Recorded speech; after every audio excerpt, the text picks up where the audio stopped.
Hello, everyone. It's been a very long time since I recorded a Peace Lab podcast, but I think the last one I did was in, oh gosh, I don't even remember, but I feel like it's definitely 6 months ago. Or around there. There has been a lot of amazing things that have happened for Peace Lab. We really started to understand our business model and our main offering, which is the online education platform that we are building. And so a lot of the time this year has been really around building that ecosystem out, offering core classes with our partner Peace Activation, and just catering to the students and learning how our peace methodology is actually working. But I have been feeling like kind of craving now that the summer is slowing down and our 7 months teacher training just finished, that I miss talking about some of these things that we teach online. Like, I miss being a creative and getting on here and having a conversation about key insights and things that I'm learning in this process. So today's podcast is going to be around what is conflict? What is conflict and why? And I'm just going to fully let myself be a channel for spirit and just let the genius of the universe come through me and God and light, because I didn't really plan anything out besides like a few notes on my journal here.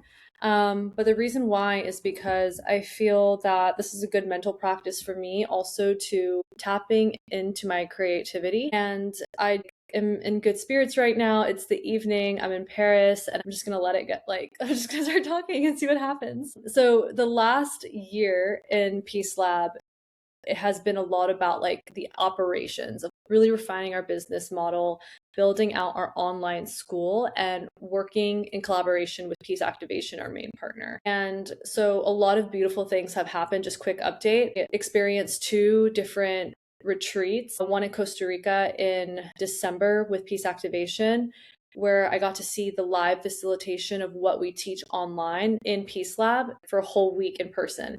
And it was a retreat that Zach Bush put on. And if you don't know him, he is a thought leader, a physician, a farmer, and he works on the microbiome and like the research around it and our connection to spirituality and nature. And I'm totally butchering his background, but he's a man of many trades. And so like if you look up Zach Bush, you'll fully get the picture. But basically, we went to Costa Rica and we had a retreat which was called the Into Coherence retreat. And it was really all about getting out of the victim survivor mindset and just going through that process of connecting back into nature and stepping away from all of the storytelling, the meaning making, the lies that we tell ourselves because of our programming and our conditioning. And so basically, I spent December going through that retreat, and it really helped me overcome a lot of my own personal struggles with being a founder. It was like this workshop of the self. I went in there feeling a lot of doubt. I remember being in Costa Rica, swimming in the ocean right before the retreat, and feeling like,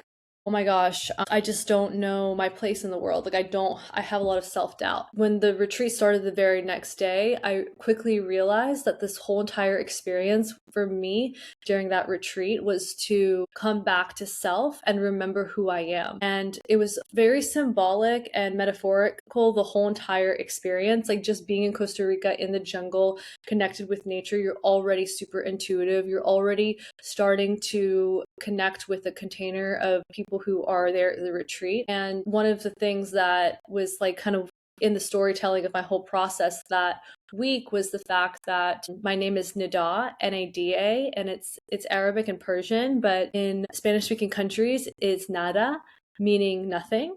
And so it's kind of funny that like my soul kind of refuses to go to Spanish speaking countries because I feel that I don't want to be considered nothing. And there I was in Costa Rica. Finally, my soul wanted to be in Costa Rica, and it was like, it's time for you to address this symbolic nothingness that is part of the ego. This is time to completely dissolve the limitations of what you perceive that name to mean. And the reason why I didn't want to face going to a Spanish speaking country is because I didn't want to feel not enough. I didn't want to feel like nothing. I didn't want to feel those things. And it's not that I was like thinking, oh, this is what happens when I go to Costa Rica or Spain or anywhere else that uses nada as nothing. It was just like subconsciously, I feel, and I connected at the time that I was avoiding those kind of places. But, it became the theme of my time in Costa Rica where I'm dissolving all of my identity. Like, what does it actually mean to be nothing? Where am I starting off? Where do I create the self from this place of void, of absolute nothingness?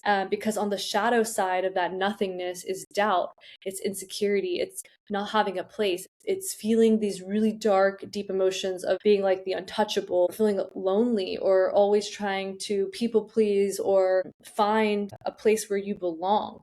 And for some reason, this was like the theme of that time in last December for me. And it was crazy because a few weeks before Costa Rica, when I got invited to go with Peace Activation, our partner, I was in Morocco. My dad's side's from Morocco. So when I went to Morocco before this Costa Rica retreat, I was feeling these questions of what is my identity? Who am I? Because I grew up in a Persian household. My whole mom's side is Afghan, and living in the south of the United States in Georgia as a Muslim, Arab, Afghan, Moroccan woman, born as a first generation American, so I'm an American girl, I had all of these like identities that were keeping me in boxes, and I was using to feel confident or feel like I had a sense of belonging. And I've always unpacked it in different parts of my life, what that meant in college for me to go to the University of Georgia and not feel like I could really relate to the people. And I was like in a sorority, and it was just such a different time for me where I felt disconnected from myself because I felt like I was just trying to fit into a box that I was prescribed to. And so just one example is just like over my life, I've had these questions of identity, but particularly in December 2025, the back-to-back trips of going to Morocco, feeling like I didn't really resonate with the Moroccan culture that much because it had been a long time since I had been. And although I love my family so much, when I was there in December, I was like super disconnected, had a lot of prejudice coming up, had a lot of shame and judgment that was coming up because I was seeing where I was othering Moroccans and Arabs and seeing the differences between how I was raised in the West and having questions of what is right, what is wrong. All of these things were coming up, and I had this grief because I was thinking, it was super hard on myself at the time, like, why am I feeling all of these things about my own culture, my own identity, and where am I suppressing and hiding in shadow the parts of me that are Moroccan or don't relate to being Moroccan or feel that it's not correct, certain, aspects of the culture. And because it was all coming up, I felt very guilty. I ended up flying back to the United States, and I knew this Costa Rica trip was happening, but when I was flying back, I started really questioning for myself, what is identity? And there was so much grief and so much confusion and so much questioning that I kind of just was like, I don't know. I don't know who I am. And I want to be nothing. I just want to be nothing. And so when I went to Costa Rica, then shortly right after, I felt the doubt. I felt the insecurity of thinking I don't want to be anything. I don't want to have any of these identities. I don't want to be put in any of these boxes. I don't know who I am actually, Anyway, so then when I was in Costa Rica, that was the main question for me. The reason why I was in Costa Rica was because Peace Activation is our partner for Peace Lab, and we partnered with Peace Activation. Peace Activation is founded by Ava Delek, and I've talked about her in many of my other videos, and she's actually now the co-founder of Peace Lab. But at the time, we partnered because her methodology has been tested in conflict zones around the world. She's Palestinian, but she's worked in conflict zones around the world, like Afghanistan, worked in sub-Saharan Africa, Cote d'Ivoire, Madagascar, many different countries that are experiencing conflict. And she is a peace builder and trauma responsive leadership trainer. And so I partnered with her for Peace Lab because I really wanted to bring in an expert to teach our classes and also a methodology that has been tested on the ground.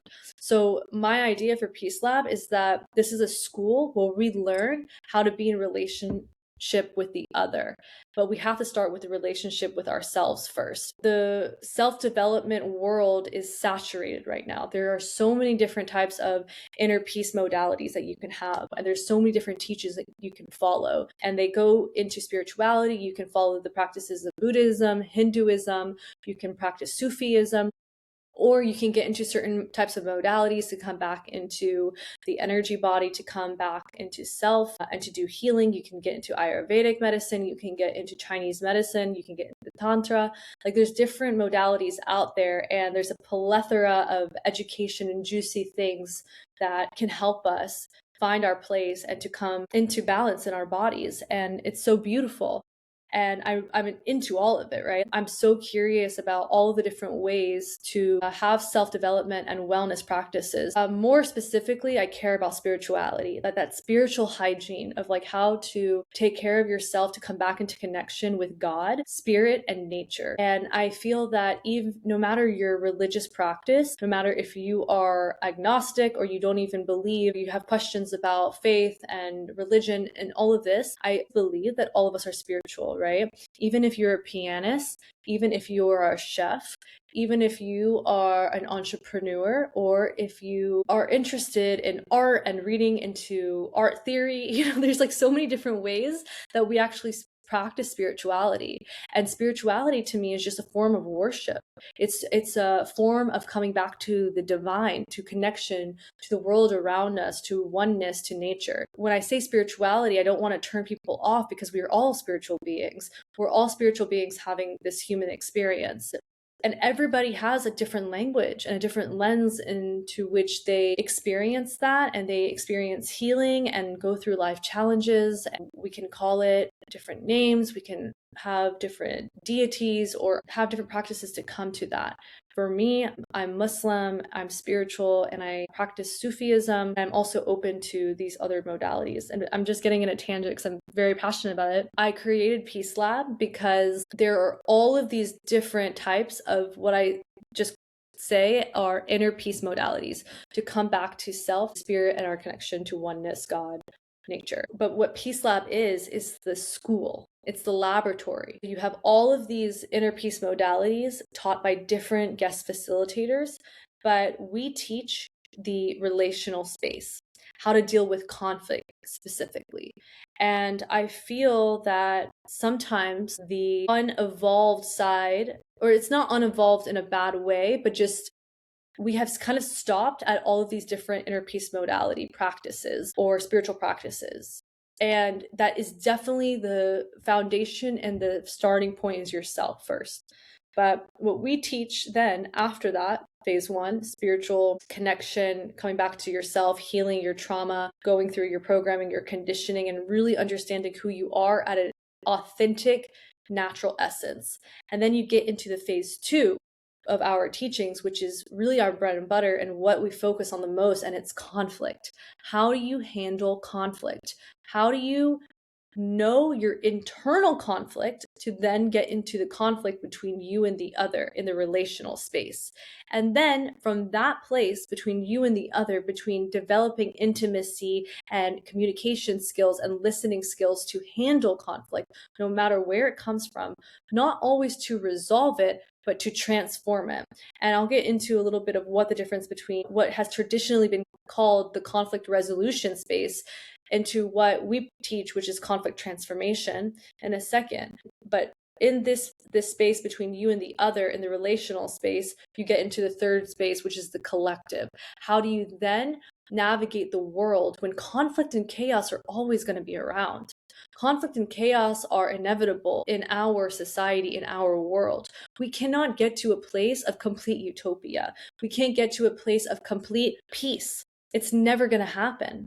And instead of trying to fight and burn ourselves to the ground for peace in a way that is always going to be defeating, because it's never going to be this arrival destination, we can start to think about, oh, okay, How do I stay centered and in peace and balance within myself, no matter the chaos, no matter the conflict that's around me, no matter who's elected as president of the United States, no matter who is running our world, no matter what we are seeing on the outside.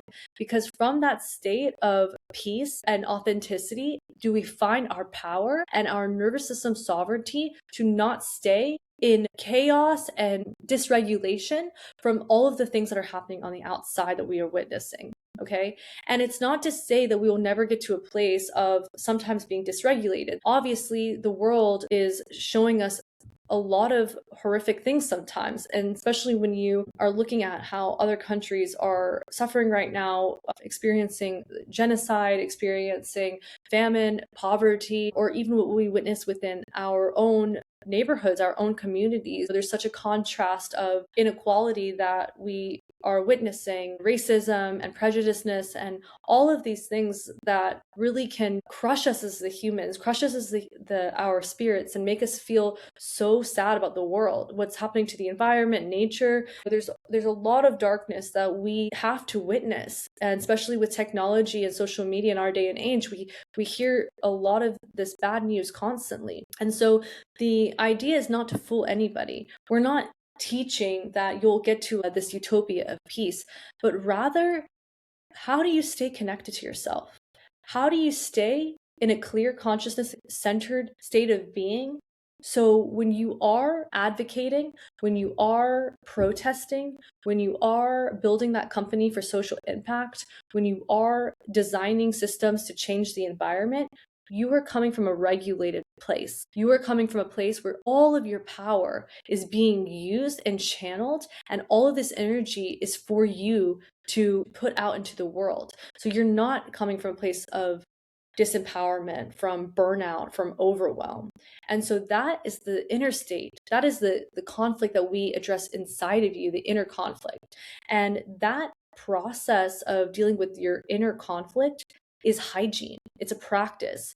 And so that's why I called it Peace Lab, because you're constantly having to go into workshop. You're constantly, as spiritual beings, the same way that you brush your teeth or take a shower, you need to be taking care of your spiritual being. And that's why I believe spirituality and religious institutions started in the first place. So these doctrines that so many people judge and have found to be almost like a trap of the human freedom, but originally their true essence was to have a place of worship where you can spiritually cleanse.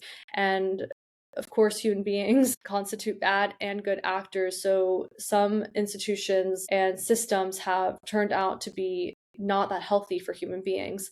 But the idea was always there that we have to come back into remembrance. Every day that you wake up, there's a cleansing process. That's why people pray. You have to come back into lifting your vibration, lifting your frequency, and taking care of yourself, because our ego kind of collapses because it doesn't remember our connection to God. It doesn't remember our connection to spirit, to nature, our highest power. When you work on yourself every single day, you go through that spiritual cleansing, you are staying in a high frequency, you're taking care of yourself. So when the outside is chaotic or the outside is giving you challenges that we all have to face, you're able to persevere, you're able to move forward and still not be a victim of life. That's the first part that we teach. And then the second part is the relational space. So once you start to listen and have deep connection to self and start to develop practices where you have this self-inquiry and you start to realize, what is that internal conflict? What is that tension inside of me? Every time my colleague tells me to do something, I get defensive. I want to fight back. I'm annoyed with her because why is she thinking that I don't do my job right? Like all of those points of tension. Or why am I always getting in this relationship where I am getting heartbroken? What is that internal conflict? Oh, it reminds me of my parent, or it reminds me of the guy that I had a relationship to when I was 15, or I'm always in that same patterning, right? We start to have this self-inquiry of why these things happen. And I think we've really gotten the hang of that as a collective. Our culture is definitely being more open to that self-development process, to therapy, to understanding how to develop that self-inquiry. But my argument is that now there has to be a different layer. Now we have to get into how to handle relationships, how to handle partnerships, business partnerships, partnerships with the other that you are intimate with, that you are romantic with, partnership with your siblings, your family, because there's a lot of conflict that we are avoiding, that we don't feel comfortable going towards, that we are afraid to go towards because it will bring up anger, insecurity, it will potentially make us explosive. And so what we teach really at Peace Lab, and through our 7-week introduction course and then through our 7-month teacher training, is how to deal with the conflict, understand it, let it breathe, let it show itself, and to transform it in real time. And transformation does not mean you're taking it from A to Z, that at Z, that's the utopian end goal that I'm telling you about. Conflict resolution is the old practice of trying to resolve conflict between you and another party, or you and a group, or groups against groups, right? And the reason why it's not always going to work is because sometimes conflict does not get resolved. Sometimes people who have been fighting against each other for a millennia or generations, their grandmas and their grandpas were fighting against their grandmas and their grandpas. Like, some conflict has not been able to resolve. And so conflict transformation, rather than saying that there's always going to be a conflict that's able to resolve, conflict transformation talks about this continuous process of development. And sometimes it takes time, and sometimes there's a pacing to it. Most times there's a pacing to it. Conflict transformation, I kind of think of it as like a spinning wheel. So if you think about when you start looking at conflict, it's always turning, it's always moving, as transformation is always happening. And so there's always going to be layers of it. There's always going to be layers that you're peeling back like an onion to get to healing, to get through finding some kind of understanding. And sometimes you never get to that. But does that mean that the process has to stop? No. And that's what conflict transformation is about. The process doesn't ever stop. And maybe that is like disheartening to some people, but it's kind of the reality, because conflict is inevitable. And if you start looking at conflict like this, and instead of thinking about conflict as something to resolve, but rather that it's always going to be a transformative process, it's always going to show itself.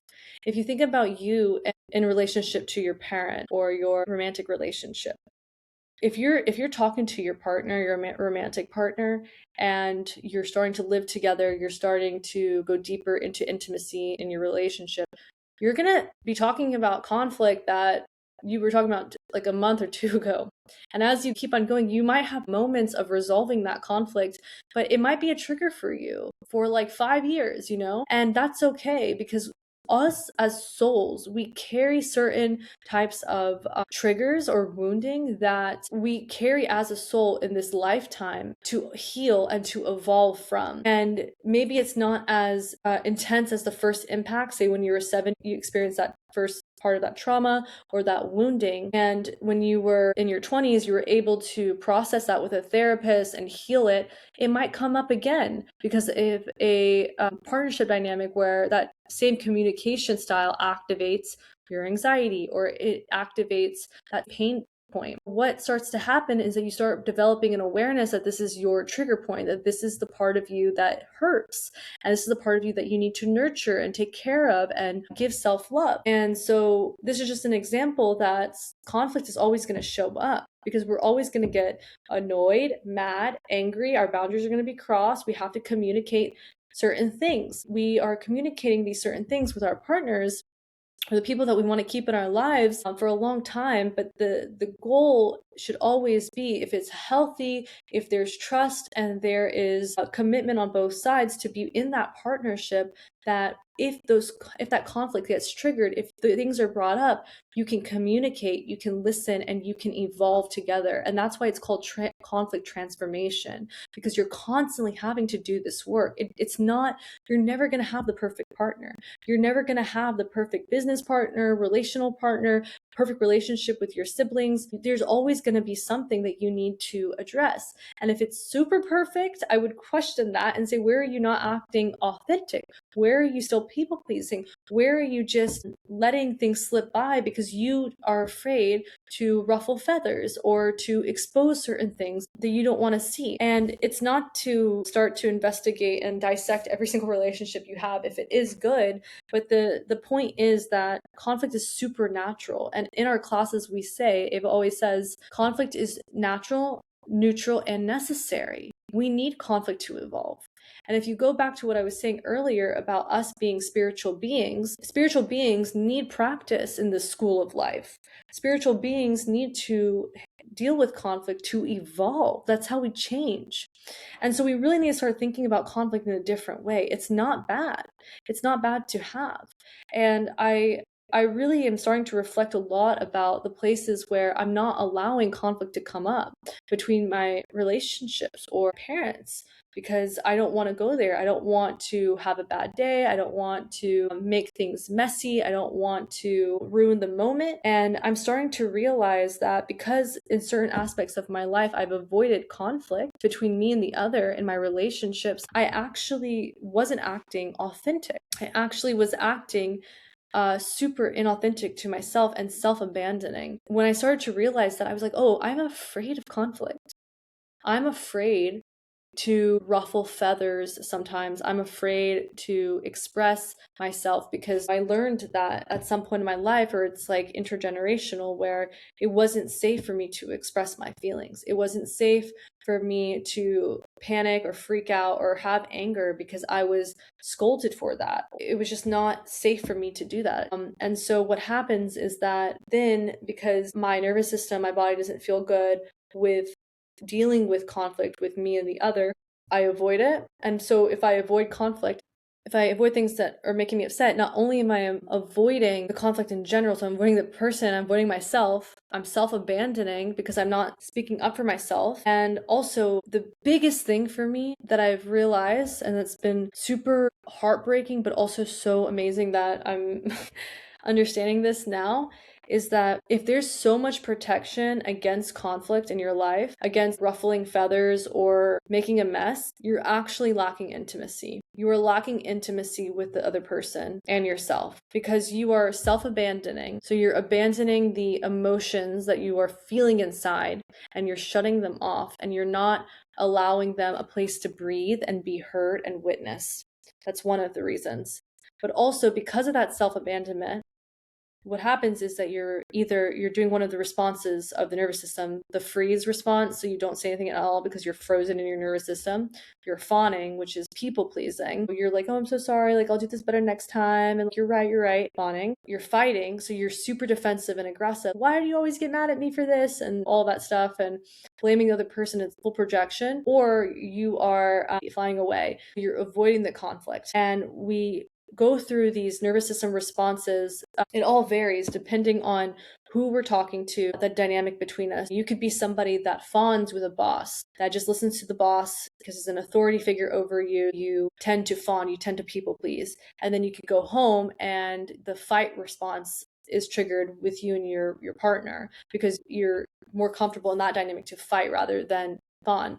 All of these different nervous system responses we teach in our classes, but you can look it up on Google and you can understand like what is your typical way of your body responding to conflict. When one of the nervous system responses is activated, you can tend to see how you respond to conflict. And what I've also gathered and understand truly now is that if you are avoiding conflict, if one of these responses of trauma in the nervous system is being activated, you can actually block yourself of having intimacy with you and another person. Just think about it. If you are always trying to people please, you're constantly in this people pleasing, let me fix it, I'm so sorry, I don't want to make you upset, all of this type of behavior, what you're doing is you're not authentically showing up in your full power. You're not communicating with this individual in a way that is not self-abandoning. And because of this, because you have established this dynamic with them, you're not able to intimately connect in the way that is actually beneficial for people, humans, when they come together in partnership. And it's not to say that intimacy is lacking completely. It's just saying that it's a barrier to real, authentic intimacy and union with another person. It's so beautiful at the same time. So it's not that people should start to feel bad and have self-judgment. Like, one of the things that we always talk about in our classes when we are starting to do this self-inquiry of our internal conflict, because what starts to happen is in our practice, we start to bring up the conflict with ourselves and other people. And in that time, you're either getting really defensive or feeling a lot of judgment about the other person, or you are turning that judgment back to yourself. You are feeling guilty or shameful for acting a certain way because you didn't have that consciousness or that knowledge before when you were reactive. We teach one skill throughout all of our courses, and it's the first skill that we teach, and it's compassionate self-forgiveness. And the reason why we teach this skill first, compassionate self-forgiveness, is because when you are going through this process, you always have to come back to giving yourself love, to giving yourself compassion for where you are at and what happened in the past.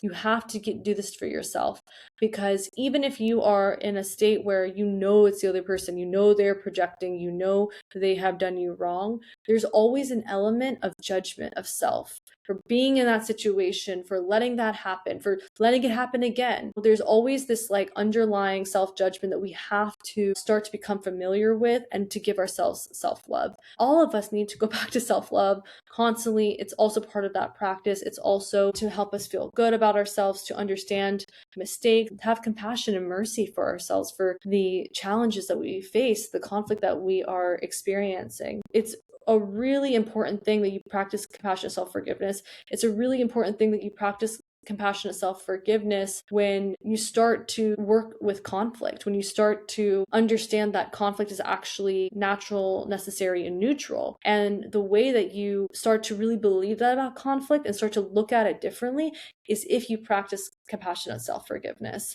Because one of the reasons why we avoid conflict is because we don't want to judge ourselves for being in conflict. We don't want to judge the other person. We don't want to judge ourselves for overreacting or for being hurt or for being alone or insecure. We don't want to judge ourselves for these feelings that are so natural and a part of our spiritual evolution, our healing. And so that's why you see that compassionate self-forgiveness has to constantly be practiced. Because when you're dealing with conflict, internal and external conflict, you also have to have the tool.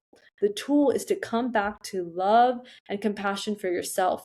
Give yourself the mercy. Give yourself the grace. Give yourself the love. When things come up, when you start working with your shadow, when you start working for the abandoned parts of yourself, your psyche that you don't want the world to see, you need to be able to have the tool to come back to love and compassion for self, because it's going to be inevitable. There's so much information here and I'm so on fire able to talk to you all.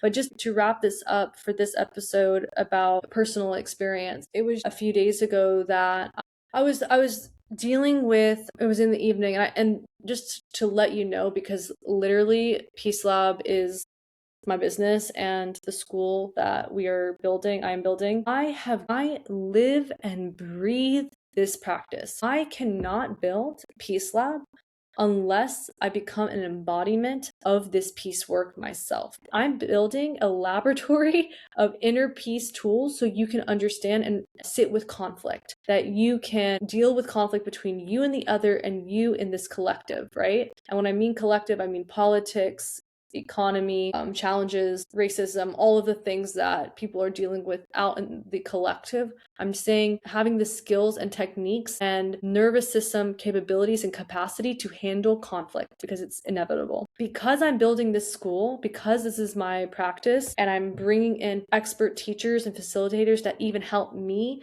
learn to always come back to that state of peace and balance, I have to go through shit. I have to go through conflict and learn about things about myself. I have gone through the craziest year in my life with this entrepreneurship journey.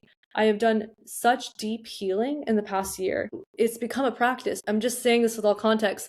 A few days ago, I'm sitting in my living room and I am processing a trigger that I had. The way that I process triggers is either I'll talk out loud, I'll talk to God, spirit, I'll be like, okay, I'm feeling very insecure about this. I feel super abandoned. I feel super rejected. And the other day I was sitting there and I felt so like the feelings that we all experiences. I think it's called the 5 wounds of the soul, and we all go through it. Humiliation, rejection, abandonment. I can't remember the other ones, but there's 5 wounds of the soul that we all experience. And they come up in various parts of our lives, but as human beings, we all have touched this point of pain within us. And I was in specifically feeling kind of humiliated and embarrassed or rejected about something. And I knew because of this work that it's not actually the event itself that triggered humiliation, embarrassment, and rejection in me. It wasn't about the event itself that did that, or the situation, or the people, or the person, or the job, whatever it was. I'm not going to give you context about my life, but it wasn't necessarily that. It was actually this, just the situation, an event, or people just highlighted, mirrored to me this part of myself that's already bruised, that wants to heal, that wants to transform. Because as spiritual beings, we call in the situations in our lives to mirror to us what's holding us back for our next layer of self, for our next evolution of self. So anything that's presented in our external world is actually for us to navigate, to gather more light into our body, into our vessel. I want you to understand this. Anything that happens in our life, there's things that we cannot control, okay? There's challenges and situations that people face that are extremely horrible and hard. For example, going through genocide or losing your whole family to bombings, okay? There's certain things that are out there that are so horrible that happen to people. Those souls, those people actually are carrying so much light, because and I believe that they are facing those certain types of challenges because their soul is here to evolve and transcend in such great capacity, in such light. That's just what I believe, okay? And I believe all of us as human beings, all of us as souls, are signing up to go through certain challenges to overcome, to evolve from. And so when you face a certain situation or an experience that triggers pain within you, humiliation, fear, abandonment, embarrassment, certain things will trigger you. It is not about the other person. It is not about the situation. And it actually creates so much freedom to know that. It's not about the other person. It's not about what they said. It's not about how they acted. It is the meaning you make to that story. And it actually gives you more power because it means you don't have to be a victim in your world, in your own story. We don't want to be victims in our story. We don't want to be victims in our story. So actually having this type of thinking and this lens gives you the power, because then you go, okay, that situation triggered me. I felt super embarrassed and humiliated. I'm going to go home and I'm going to sit with that feeling. And so that's what I did 2 nights ago. I sat with humiliation. I sat with embarrassment. And I let that shit just out here like this. And it sucked. Like, it sucks in the moment, because our body, our ego does not want to feel embarrassed. It doesn't want to feel abandoned. It doesn't want to feel humiliated. Especially because our ego's like, oh, hell no, is that person going to make me feel abandoned or humiliated? We don't want to feel that because it's icky and gross and we feel vulnerable. But I have learned now that, like, actually when I process it in privacy in my own room, in my living room, and I say, okay, I feel the embarrassment, and I let it, and I let it sit. Like, it literally felt like my heart was like out here, like just bleeding. Like, it felt, because it was then it brought up all of the humiliation and embarrassment I've ever felt in relation to another, like the stories, all the lies, the storytelling, the programming that I have gathered in my life. Like, we all have our version of that. And I just felt like my heart was sitting here and I was like, oh my God. And I just had to feel all of that grossness. And even I was like, usually I get to a place after I cry and I grieve and I just like let all of that out, where I can give myself compassionate self-forgiveness. And I'm like, This is not mine to carry. This is just an energy that's moving through me, because if I don't allow it to sit like this and have its space, then it's going to be hidden in the shadow. That's why we call it shadow work, because it's just going to be the thing you're carrying, that you're like protecting yourself in the world, because you're like, I have this little shadow back here and it's hiding, and it's that place that is humiliated or doesn't want to be seen because she doesn't want to feel humiliated. So she protects, and she's like, I'm perfect, I'm this, I'm that, because I don't want to feel humiliated. We hide that and we carry it. It doesn't go away. To make the shadow come into the light is to bring it forward, and you always get that opportunity because you get triggered. And that's when you listen to the triggers, you listen to the conflict. When you see conflict, you address it first, because that conflict is coming up to leave your energy field. The shadow is being triggered to leave your energy field. Spirit universe is giving you an opportunity to get rid of what you're carrying. And if you are too embarrassed and you keep pushing your shadow behind you, you're just carrying that into the world. And you're trying to protect yourself from conversations that might trigger that person that might trigger that. I don't want to see that person because that person makes me feel. What do they make you feel? Why don't you open that up, open that space, open that conflict up? Do you see where I'm getting at here? Conflict is necessary. Inner conflict to be exposed is necessary. Be brave, be tough, be strong, put that conflict out. This is my humiliation. This is my embarrassment. Let it out. I don't want to carry this shit. This is my chance to free myself from this block, from these limitations.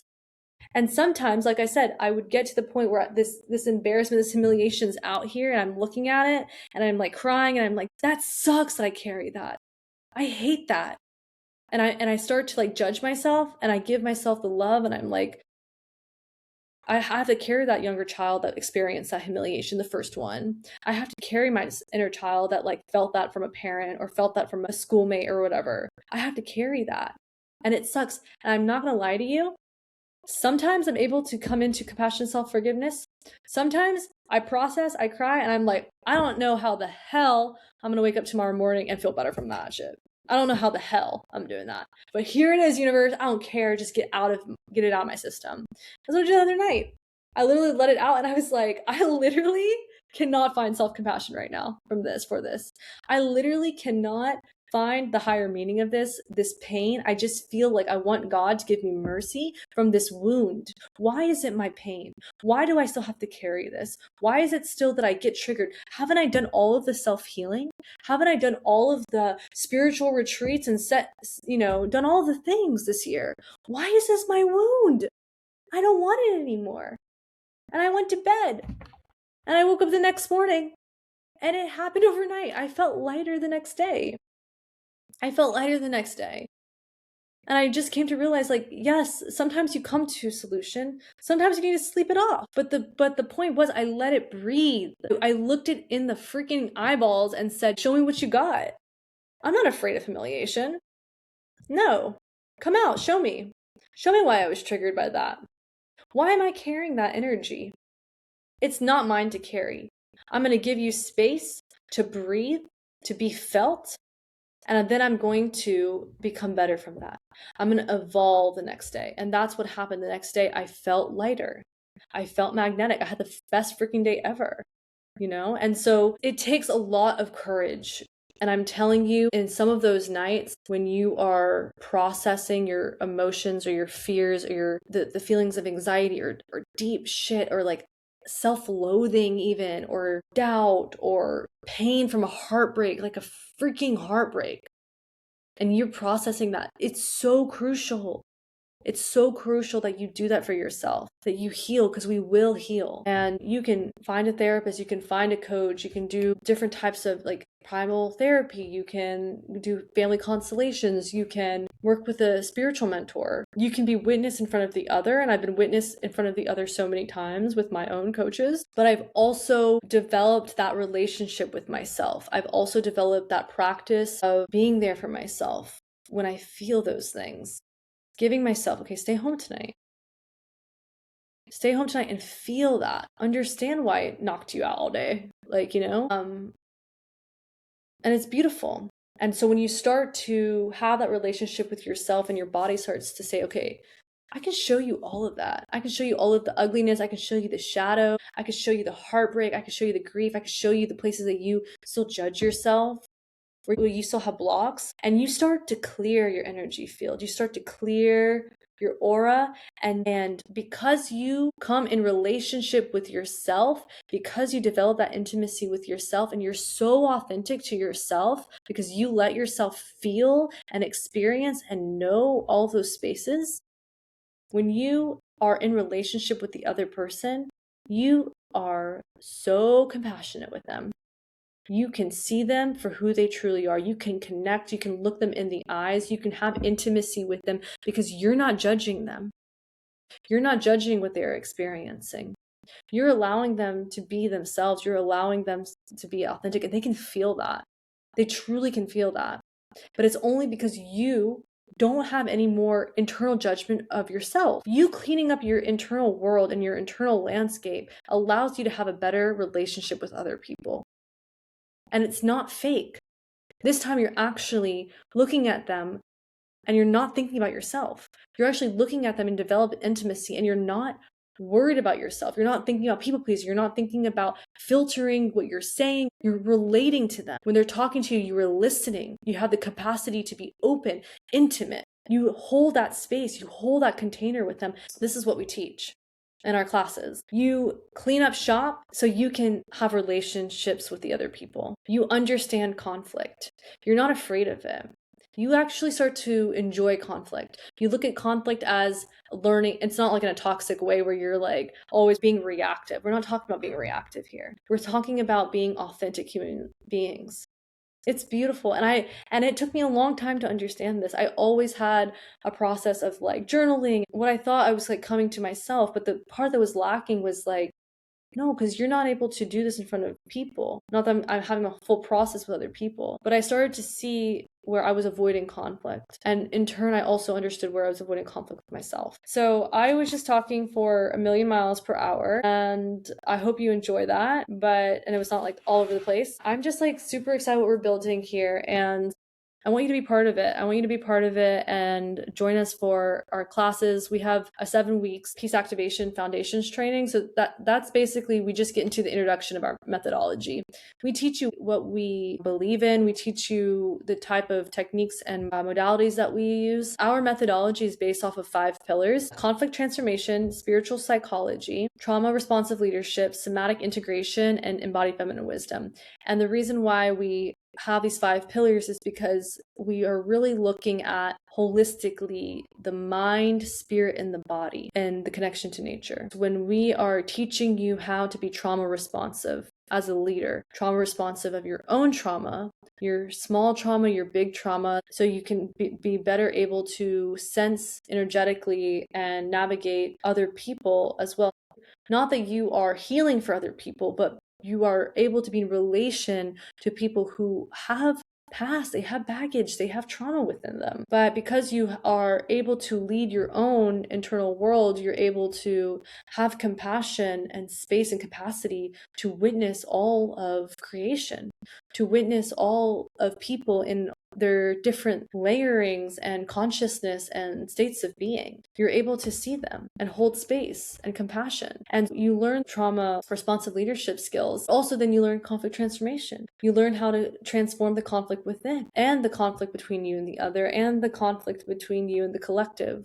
What you hear on the news, what you hear in politics, what you see what's going on geopolitically. You're able to see that, give your space to have those moments of heartbreak, of anger, all of these healthy emotions that need to come out because you witness what's going on geopolitically, or you witness what's going on to families and children around the world or at the environment. You can witness all of this, but you come back to self. You go, okay, what's the plan of action next?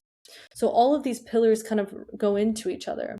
And we teach embodied feminine wisdom because we go back to the intuition, the mother, the earth, nature, our connection to the plants, our connection to animals, our connections to spirit, God, intuition, right? Like go back to intuition, spiritual psychology. We teach this so you understand the spiritual body. the spiritual body that shapes the psyche, that shapes the shadow self and the parts of you that need healing and integration that are outside of the ego. And then somatic integration. Somatic integration is once you understand your trauma and you're communicating something and you start to have contraction in your chest because it's so hard to talk about that pain. It's so hard to have that discussion with someone about how they hurt you. Somatic integration is learning the skills to tap or do the body movement, to have dance and move and push out this energy that needs to be released. And you can do that through yoga, you can do it through dance, you can do that through shaking. We integrate all of those 5 pillars in how we teach because it's all this system. And the way that these techniques were taught in the past, like especially in the peace building world where there was conflict resolution training to bring people, especially in conflict zones, together to negotiate, to form diplomacy, etc. They don't have the spiritual world. They don't have the body movement. The body movement in spiritual world may not have the conflict transformation skills, the trauma responsive leadership skills. It's such a all-encompassing type of frequency and energy because you are allowing the full expression of self. You're allowing yourself to be angry, mad, frustrated, sad, but you don't hold on to it. You let it move through you. You feel conflict, you know that conflict is natural, neutral, and necessary. And you start to see it as part of this evolutionary growth of your soul, part of your journey as a human to navigate conflict, to come into deeper intimacy with yourself and other people around you. And so we teach how to handle conflict. Thanks so much for this. It was super fun, and ciao ciao for now.